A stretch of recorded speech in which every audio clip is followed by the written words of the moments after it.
Hello everyone, this is Ignited soul.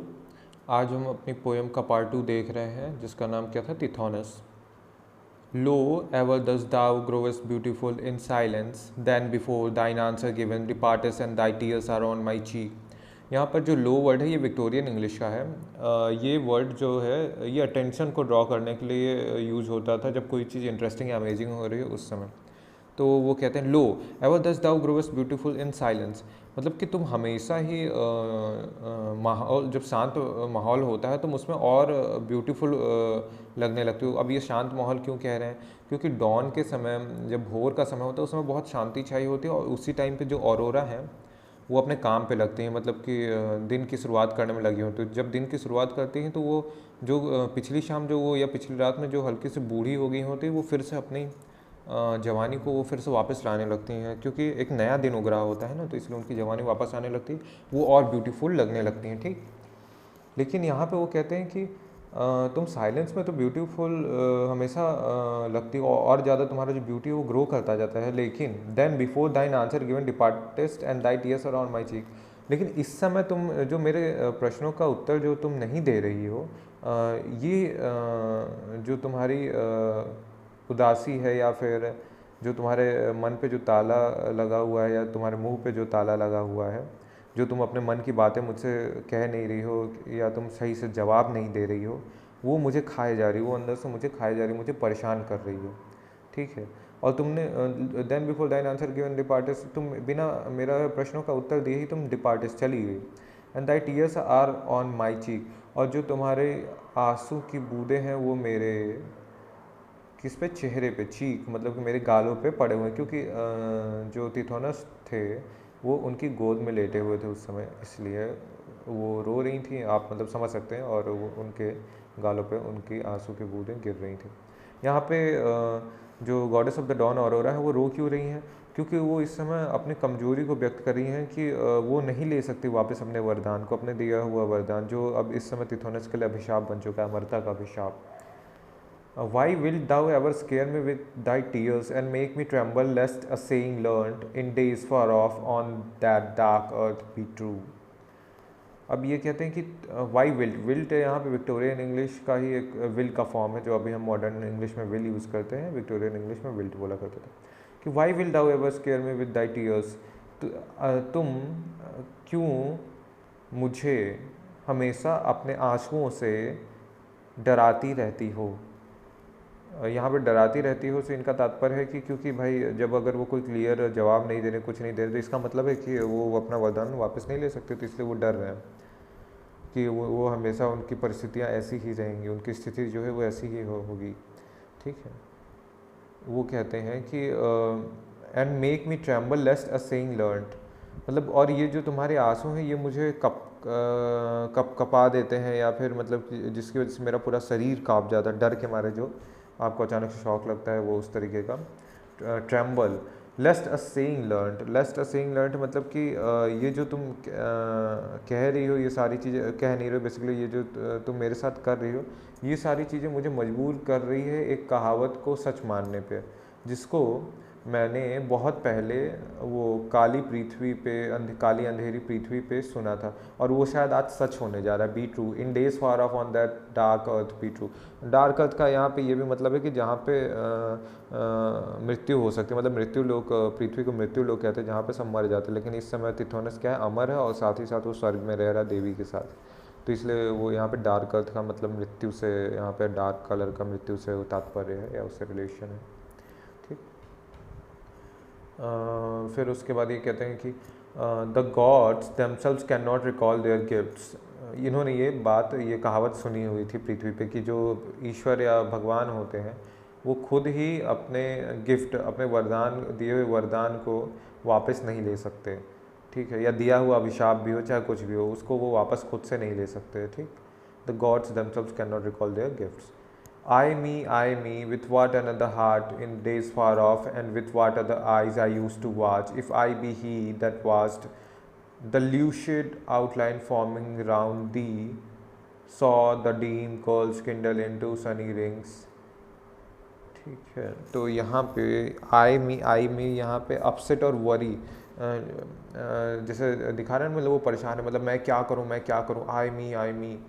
With what another. वो कहते हैं मतलब अब ये कहना चाह रहे हैं कि क्या मैं वही था, वही तिथोनस था जो बहुत ही जवान था, खूबसूरत था और हर सुबह तुम्हारा इंतज़ार करता रहता था, हर सुबह तुम्हारा दर्शन पाने के लिए, तुम्हें देखने के लिए एकदम उत्तेजित होता था। वही वो कह रहे हैं कि ay me with what another heart, मतलब विथ वाट अनदर हार्ट, मतलब क्या उस समय मेरा दिल कुछ अलग था, मैं मेरे अंदर किसी और का हृदय था क्या,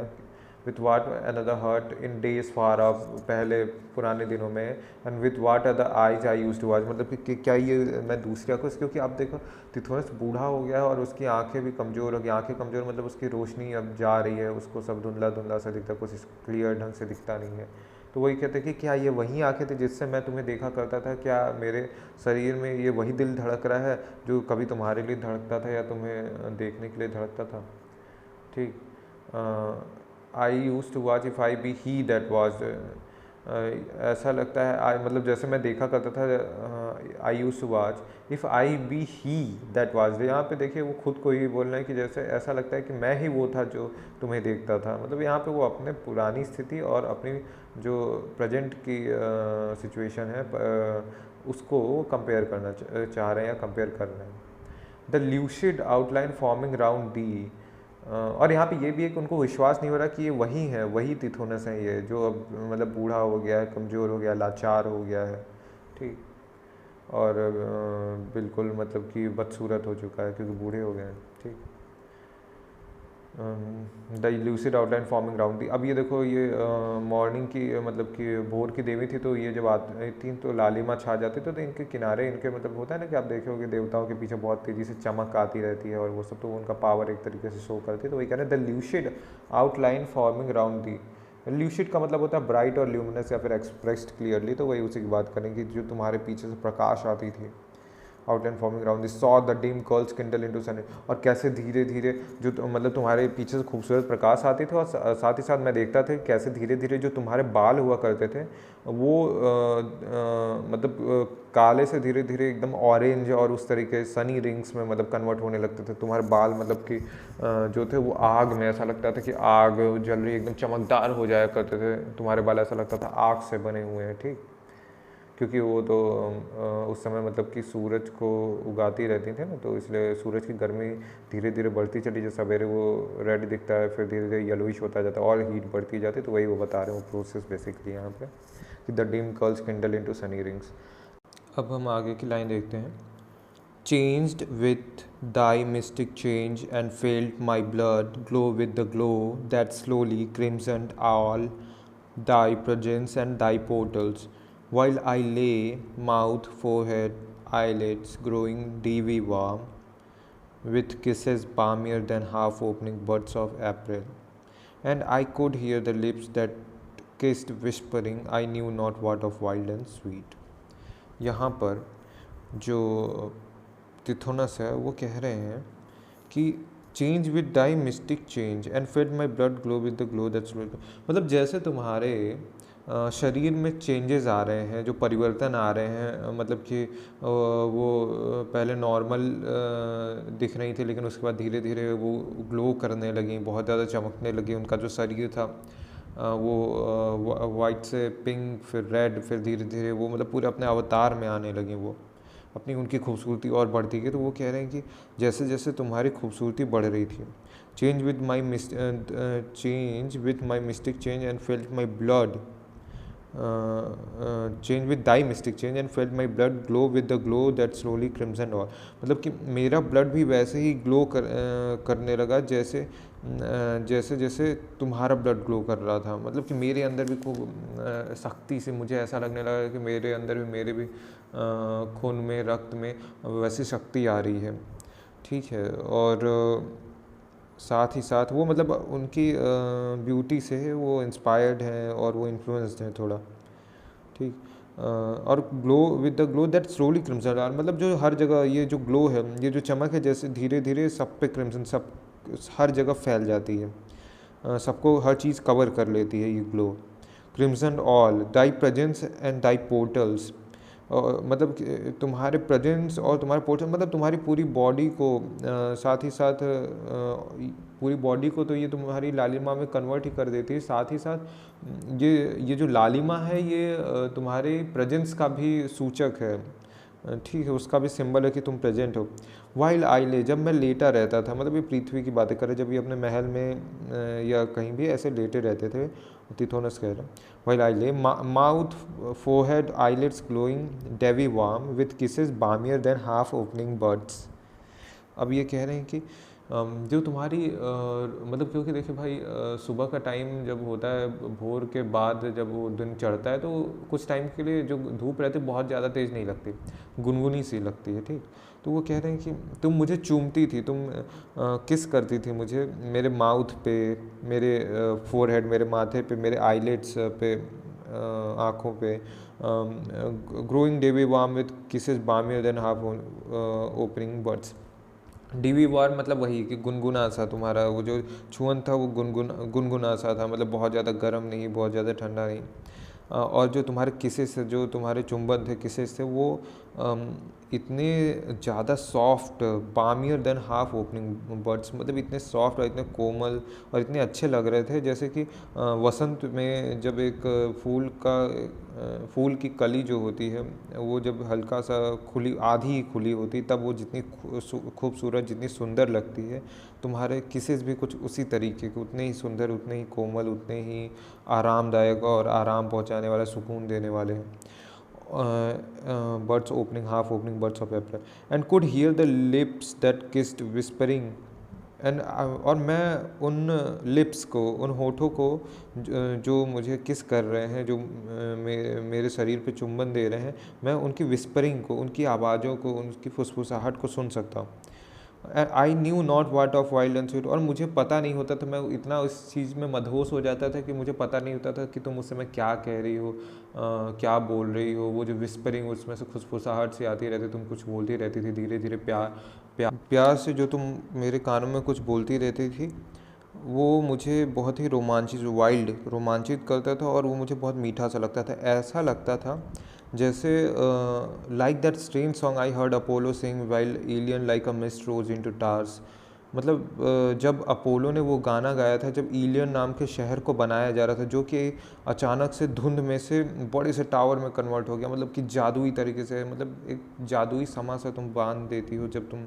मेरे कानों में वो शब्द बोलती हो, वो शब्दों को बोलती हो, और तुम मुझे जब किस करती रहती हो। यहाँ पे अपोलो जो थे ये ज्यूस के बेटे थे, और ये कई चीज़ों के भगवान थे, जैसे archery, music, dance, truth and prophecy, healing, diseases, sun and light, poetry, और भी कई चीज़ें रोमन और ग्रीक कल्चर का, मतलब माइथोलॉजी में है। और इलियन जो था ये ट्रॉय का ही पुराना नाम है, इलियन, ठीक। तो जब इलियन नाम का शहर बनाया जा रहा था, तो उस टाइम पे अपोलो ने ये गाना गाया था। तो वही इस विस्परिंग को जो तिथोनस के कान में goddess of the dawn Aurora कर रही हैं, उसको इससे कंपेयर कर रहे हैं कि वो इतना खूबसूरत था जब, क्योंकि जो ट्रॉय शहर था वो बहुत ही खूबसूरत था, ठीक। तो yet hold me not for ever in thine east, how can my nature longer mix with thine coldly thy rosy shadows bath मी। यहाँ पे ये कहते हैं कि तुम हमेशा के लिए मुझे अपने राज्य में, अपने ये ईस्ट में तुम हमेशा के लिए मुझे मत रखो, होल्ड में, मतलब मुझे हमेशा के लिए मत रोके रखो, तुम मुझे पृथ्वी पे वापस भेज दो, क्योंकि मैं अब तुम्हारे खूबसूरती के आगे कुछ नहीं, मतलब मेरा जो वजूद है अब तुम्हारे सामने कुछ नहीं है। मैं बूढ़ा हो चुका हूँ, तुम अभी भी जवान हो, और मैं तुम्हारा साथ अब आगे नहीं दे सकता, क्योंकि मैं अब कमज़ोर हो चुका हूँ। और जो ये जो coldly thy rosy shadows bath में, cold are all thy lights and cold my wrinkled feet upon thy glimmering thresholds when the steam floats up from those dim field about the homes of happy men that have the power to die. ये जो तुम चारों तरफ मेरे घूमती रहती हो, तुम्हारी ये जो खूबसूरती की परछाई जो मेरे ऊपर पड़ती है, वो मुझे और डराती है, वो और मुझे ठंडक सी, डर सा फील कराती है। और ये परछाई जब मेरे बूढ़े पैरों पे पड़ती है, तो ये मुझे और अजीब फील कराती है, क्योंकि तुम अभी भी जवान हो, और ये मुझे मेरे बूढ़े होने का मेरे बूढ़े होने पे मतलब मुझे सोचने को मजबूर करती है कि मैं बूढ़ा हूँ। तुम्हारी जो ब्यूटी है वो मुझे हमेशा नीचा दिखाती है, बेसिकली वो ये कहना चाह रहे हैं। ठीक है। और all thy lights and cold my wrinkled feet upon thy glimmering thresholds, और ये जो ग्लिमरिंग थ्रेशोल्ड्स हैं, जो ये जो तुम्हारे इस महल के दरवाजे हैं, जो बड़े बड़े दरवाजे हैं जो चमक रहे हैं, उन पे ये जो परछाई पड़ती है, इस परछाई से ये भी मतलब कि इनकी जो पॉजिटिविटी है वो भी मेरे लिए नेगेटिविटी का ही काम करती है। मतलब ये जो ग्लिमरिंग इतने खूबसूरत दरवाजे हैं, इनको भी देख के मतलब मुझे खुशी नहीं होती है। When the steam floats up from those dim fields about the homes of happy men that have the power to die, जब उन पृथ्वीवासी व्यक्तियों से व्यक्तियों के घरों से जो मिस्ट होता है, जो स्मोक बेसिकली निकलती रहती है उनके घरों से, वो जब ऊपर उठती है, floats up from those dim fields, वो अंधेरी जो फील्ड हैं, जो खेत हैं, उनमें से जो ऊपर उठती है, तो वो मुझे ऐसा बहुत अच्छा फील कराता है कि मुझे मतलब उनके लिए मुझे बहुत अच्छा फील होता है कि उनके पास पावर है, मरने का पावर है। मतलब कि वो मर सकते हैं, वो जब चाहे तब मर सकते हैं। लेकिन मेरे पास तो कुछ नहीं, मेरे पास कोई ऐसी पावर नहीं कि मैं जब चाहूँ तब मर सकता हूँ। Of happy man that have the power to die and grassy barrows of the happy dead. और साथ ही साथ मैं देख सकता हूँ कि उनके कई सारे कब्र हैं जिस पे अब घास उगाई है, हरी हरी सी घास उगाई है, जो अब मर चुके हैं, खुशी खुशी उन्होंने अपनी ज़िंदगी बिता चुके हैं। यहाँ पर वो कहना चाहते हैं कि ये जो लोग हैं ये बहुत खुश हैं, बहुत ज़्यादा खुश हैं, इनके पास बहुत ही ये जो पावर है मरने की और ये सब, ये बहुत ही बड़ी पावर है। मतलब अब वो अमर हो चुके हैं, फिर वो कह रहे हैं कि मृत्यु की पावर जो है ये बहुत अच्छी पावर, बहुत बड़ी पावर है। क्योंकि इस समय जो तिथोनस वो सफ़र कर रहे हैं ना बहुत ज़्यादा, तो उनको यही लग रहा है कि ये लोग तो कितने आराम से अपनी लाइफ जिए और छोड़ के, इस दुनिया को छोड़ के चले गए बड़ी आराम से, और उनको इतना दर्द नहीं सहना पड़ा। तो वही वो उनसे विनती कर रहे हैं, इसमें तिथोनस विनती कर रहे हैं ऑरोरा से, release me and restore me to the ground, thou seest all things, you wilt see my grave, thou wilt renew thy beauty morn by morn, I earth in earth forget these empty courts and thee returning on thy silver wheels. अब ये कहते हैं कि release में मतलब मुझे free कर दो, रिलीज़ कर दो, मुझे छोड़ दो, मुझे जाने दो, मुझे आज़ाद कर दो, and restore me to the ground, और मुझे वापस से पृथ्वी पर भेज दो जहाँ पे मैं आराम से मर सकूँगा। दाउ सीस्ट ऑल्सो, और उसके बाद तुम मुझे देख सकते हो, मेरे ग्रेव को, मेरे कब्र को तुम वहाँ से यहाँ ऊपर से देख सकती हो। Thou will renew thy beauty morn by morn, और तुम जैसे तुम भी खुश रहोगे और मैं भी खुश रहूँगा। मतलब जैसे जैसे तुम हर सुबह मॉर्न बाई मॉर्न मतलब कि हर एक सुबह के बाद एक सुबह तुम जैसे जैसे अपनी ब्यूटी को बढ़ाती जाओगी, रिन्यू करती जाओगी, वैसे ही वैसे सेम तरीके से आई earth in earth forget these empty courts. Earth in अर्थ मतलब कि मैं इस ज़मीन ही ज़मीन में तुम्हारे इस एम्प्टी कोर्ट्स मतलब कि ये जो महल है, महल तो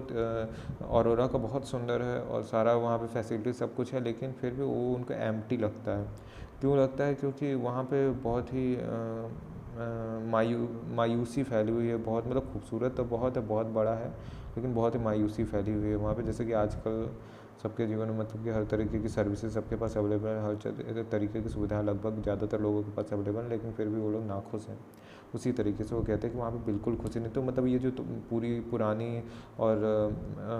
बुरी पुरानी और दर्द भरी यादें हैं, इसको मैं अर्थ इन अर्थ मतलब कि ज़मीन ही ज़मीन में मैं इसको भूलता जाऊँगा, इसको दफन करता जाऊँगा।